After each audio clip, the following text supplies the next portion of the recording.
keeping that in. We are keeping that in. So, welcome to Overexposure, where we uncover the details of well-known events that have been lost to excessive media coverage.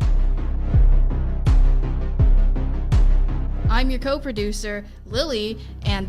Why are you the co-producer? I'm co-money guy, Samuel. I shall introduce my co-host, Elijah. Say hi, Elijah. Hi, Elijah. And so, this season, we get to talk about the Capitol insurrection. And as any American citizen over the age of 14 should know by now, on January 6th, 2021, the Capitol building was raided as part of a Trump rally turned violent protest to overturn the 2020 presidential election results, which had been in favor of Joe Biden. And notably, the COVID lockdowns required the widespread use of mail-in ballots, which many believed were only as reliable as the American postal system, which can be questionable at some times, but overall there were recounts across the country at both state and local levels. So by examining the parties involved in this event, we can gain a better understanding of today's socio-political landscape and how its integrity has deteriorated over time. There were two main groups involved, the Proud Boys and the Oath Keepers, and Elijah's going to give you an introduction to the Proud Boys. The Proud Boys, a prime example of how the influence of social media can be a huge contributor to political beliefs, for better or, for most cases, and definitely this one, for worse. The Proud Boys were not founded in the same manner as most groups, rather began by the influence of the alt-right extremist writer, podcaster, and commentator Gavin McInnes. What an influencer. It is indeed. McInnes was very adamant. It was misogynistic and Islamophobic views, making declarations like, I'm not a fan of Islam, I think it's fair to call me Islamophobic. And maybe the reason I'm sexist is because women are dumb. No, just kidding, ladies. But you do tend to not thrive in certain areas, like writing. That's not my podcaster. That's a very yikes moment. This attracted quite the fan base of a group of alt-right extremists, which would become the Proud Boys. They would begin their first of many violent riots during the summer of 2018 in Portland, Oregon, mainly fighting anti-fascist groups. As they rioted, their group size would eventually grow as others of similar beliefs would join in. Their mascot ended up being a Chilean dictator responsible for tens of thousands of deaths, by the way. So that's the kind of people they look up to. Gavin McInnes participated in the violence himself, being filmed punching a protester. However, he did start to disassociate himself from the Proud Boys after they got attention from the FBI because, they were violent. As most people do when they start getting investigated by the FBI. Yeah, just get out of the situation, This, of course, forced the group to find a new chairman who ended up being the brilliant Jason Van Dyke. And by brilliant, I mean he accidentally leaked his own phone number, received mocking texts, responded with slurs and pictures of guns, and suffered a mental breakdown 2 days into his term. Wait, wrong one. There we go. Everyone Dude doxed himself Yep. and then decided to say, no, here's a gun. Isn't that cool? Yep. Everyone clap for the mental breakdown. Yeah. See, that's what he was going for. There we go. All right. Additionally, many Proud Boys would be arrested, mainly for assault and unlawful use of a weapon. Surprise, surprise, the rioters are arrested for assault. Despite these setbacks, they continue to participate in many violent riots, most of which focus in Portland due to their hatred towards that city's mayor. Despite all these setbacks, they just would not stop. Let that sink in. All of this started from a simple social media influencer, a single man who had the power to amass a huge crowd of extremists that would play a huge part in the January 6th insurrection. Meanwhile, the Oath Keepers are an anti-government militia. Although, contrary to the Proud Boys, they have stated that any people advocating for discrimination are not allowed to be members, although this really probably doesn't prevent any racist people from joining the group. They just say no racists. And they did join the Proud Boys, exactly. who are very racist. They are working with the Proud Boys. It's not a great look. It was founded by Stuart Rhodes, who joined the Army immediately after graduating high school and was honorably discharged 7 months later after getting a spinal injury during a skydiving exercise. He then decided, for some reason, to attend Yale Law School, of all places, and became an associate justice of the Arizona Supreme Court.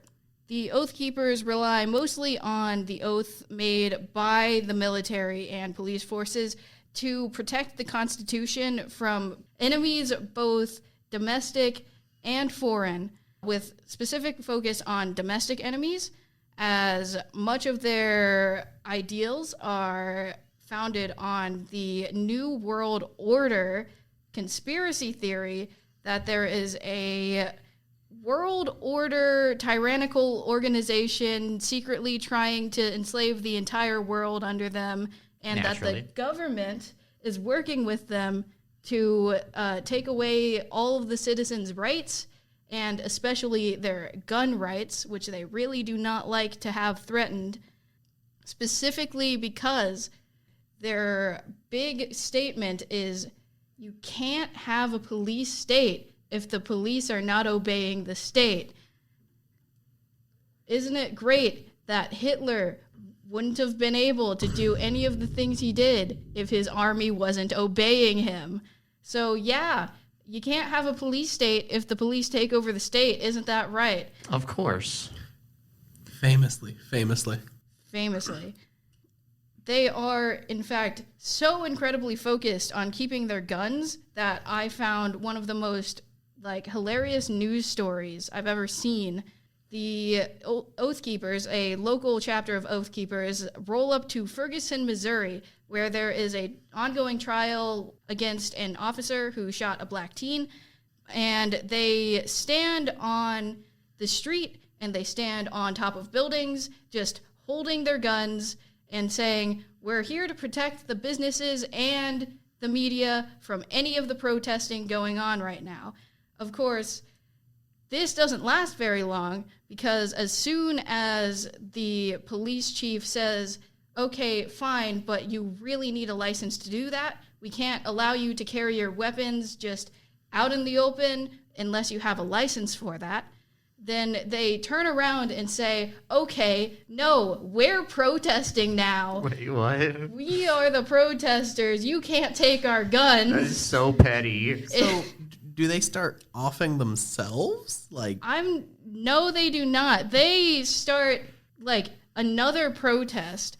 This protest, Rhodes, the founder, he does not support it. So the leader of the local chapter then turns around and says, okay, we are leaving the Oath Keepers now because you're racist.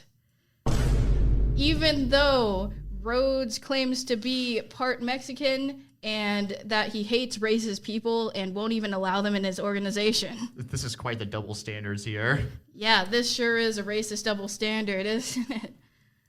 And Rhodes, specifically on December 12th, he called on Trump to invoke the Insurrection Act, which would have allowed Trump to call the Oath Keepers militia and called on the Oath Keepers to quell a growing insurrection. There's some irony in that statement right there. That's for sure. So they started an insurrection, and they were originally made to quell insurrections. Interesting. Well, Rhodes was just trying to get Trump to call the Oath Keepers an official militia so that they could quell an insurrection, or in other words, do whatever they wanted with their guns. Ah, I see. Later, Rhodes was quoted saying, "Our mission's going to be going into D.C., but I do want some Oath Keepers to stay on the outside and stay fully armed and prepared to go in armed if they have to." So, interesting enough, during the insurrection, there was a group of Oath Keepers across the Potomac River who were ready to just ride in for backup if the Oath Keepers raiding the Capitol needed reinforcements. Dang, they were prepared. They are kind of crazy, but it's not like any of it was all that unexpected. A lot of it was planned on Facebook, on all these social media sites, just kind of out in the open. Nobody thought much of it because, again, it's this group. It's not that strange for them to be commenting so much radical stuff and saying, yeah, we're going to raid the Capitol.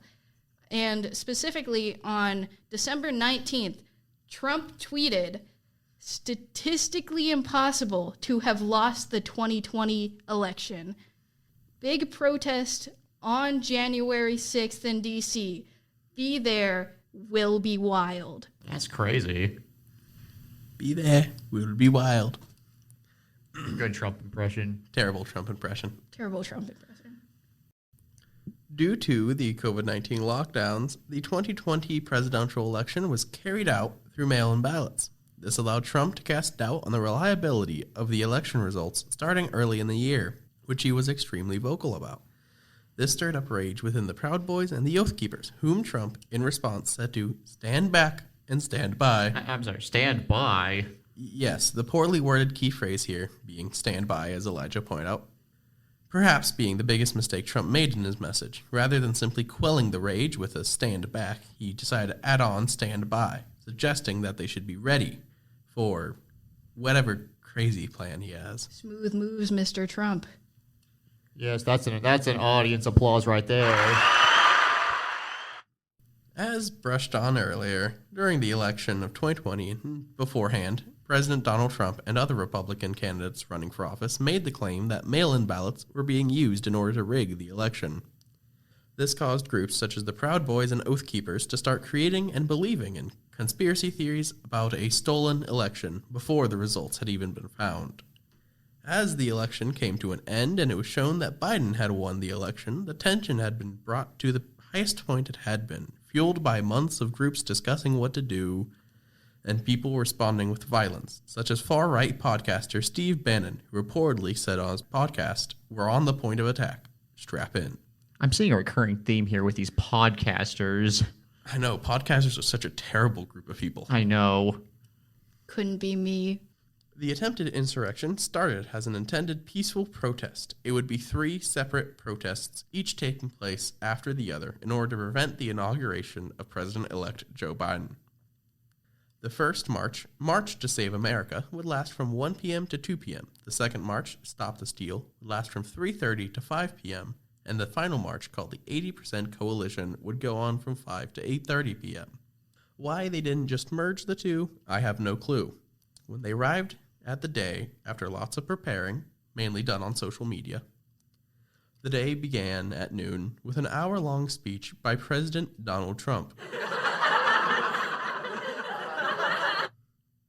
At Ellipse, where he encouraged the protesters to march down to the U.S. Capitol. At 12:53, rioters would then jump over the barriers at the west perimeter of the Capitol grounds that they were not permitted to enter. At around 2:40 p.m., the state of Virginia deployed their National Guard in order to support the Capitol Police in rebuking the rioters' attempts in taking over the Capitol. They would get there closer to 3 p.m. and would not be approved to assist in dealing with the insurrectionists until 4:15. During this period of chaos, Trump was attempted to be reached by a multiple group of people. However, he did not respond or make a statement until roughly 4 o'clock. Good old Trump. Probably watching TV. Well, actually, we do know he was watching actually TV. He was just watching TV. I see. Many people were telling him while he was watching TV to stop watching TV and call the protesters off. Including his lawyer, Rudy Giuliani. Fun fact. Very fun fact. Continue. At around 5:20, the guards would start arriving from Virginia. At around 5:40, all rioters would finally be cleared out of the U.S. Capitol with the help of the National Guard of multiple states. Congress would continue at around 8 o'clock at night, and they would continue going until midnight, where they had found, after tallying all the votes, that Joe Biden had won the presidential election. This insurrection caused 174 police officers to be injured during the attack, Oh, dang. one even dying. 1,033 rioters were arrested, and approximately 485 received judicial punishment. Of those 277 who were sentenced to prison, their time served varying depending on how much they participated in the violence. Most only spent roughly 60 days, while others were sentenced for years. Stuart Rhodes, the leader of the Oath Keepers at the time, was sentenced to 18 years. Upon Donald Trump's recent reinauguration, he signed executive orders that would pardon the rioters, Wait, what?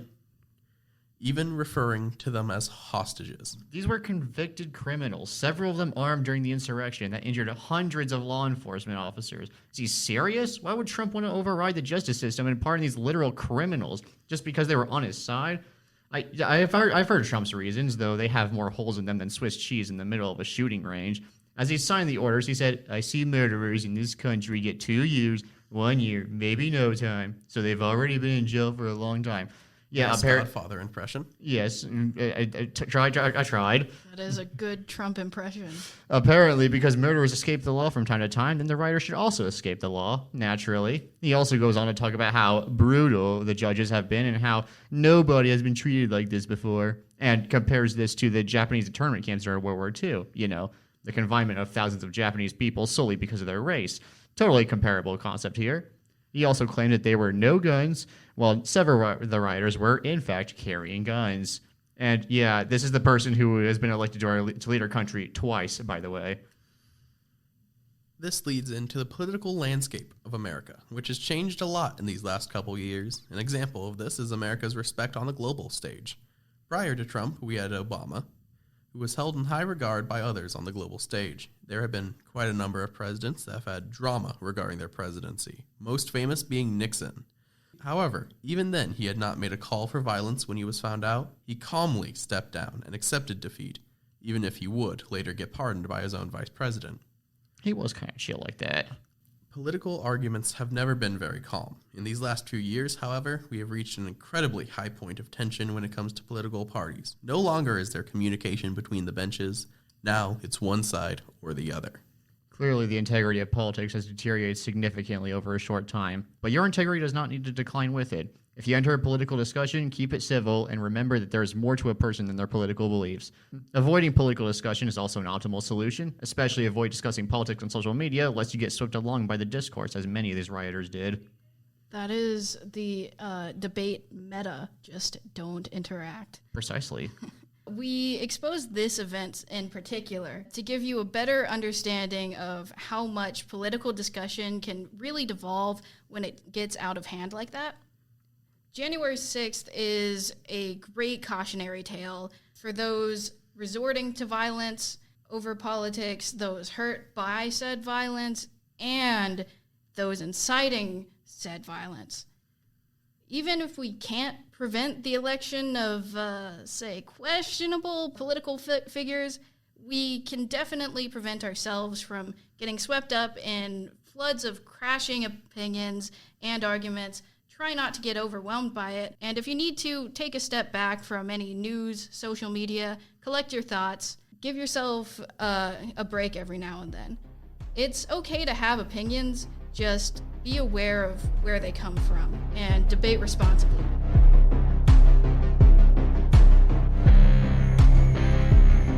Thank you for tuning in to Overexposure. We will be back with another episode next week, but if you miss us before then, go on over to YouTube and drop a comment with your thoughts on this week's episode. Maybe even subscribe while you're over there, I don't know. Hit the like button. Hit the like button.